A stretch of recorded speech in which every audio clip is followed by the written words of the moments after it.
สบายดีดาทานวันนี้มาลองปลูกต้นเผา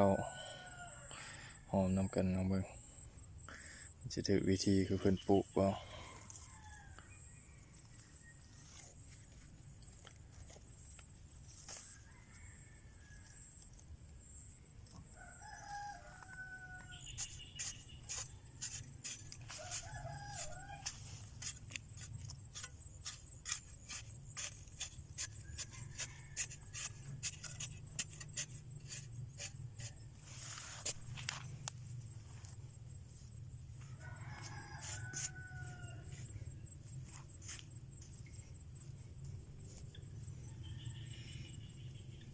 เบิ่งนำกันเด้อพี่น้องปลูกผิดปลูกถูกโอ้โหเลยนี่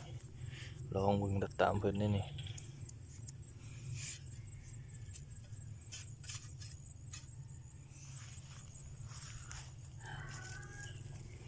ปินไปทางตะวันออกเพิ่นว่า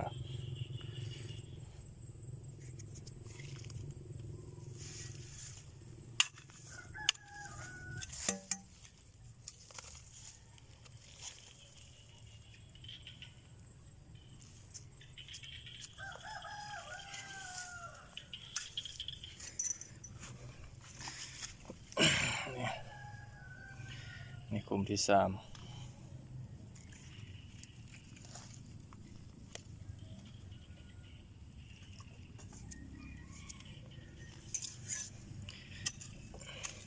กลุ่มนี้แม่นเฮามักไว้ทิศหนึ่งแล้วหมักฝุ่นใส่กับดินนะเอาเกี่ยมดินไว้ได้ทิศหนึ่งนะวันนี้มีแต่มาปลูกอันนี้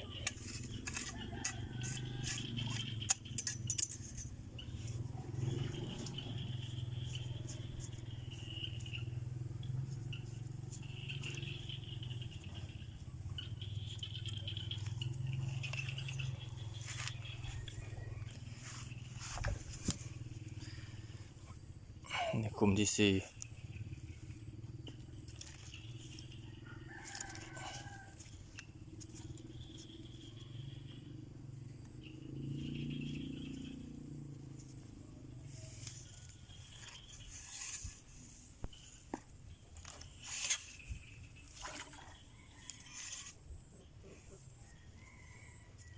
ลองเบิ่งพี่น้อง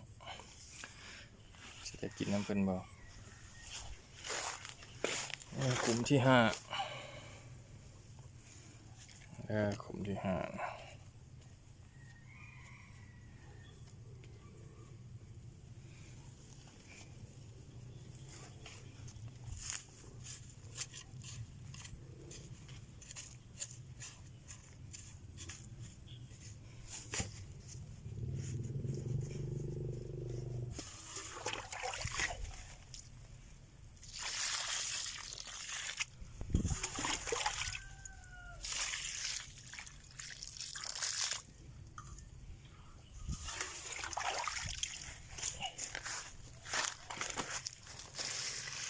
ต้นเก่า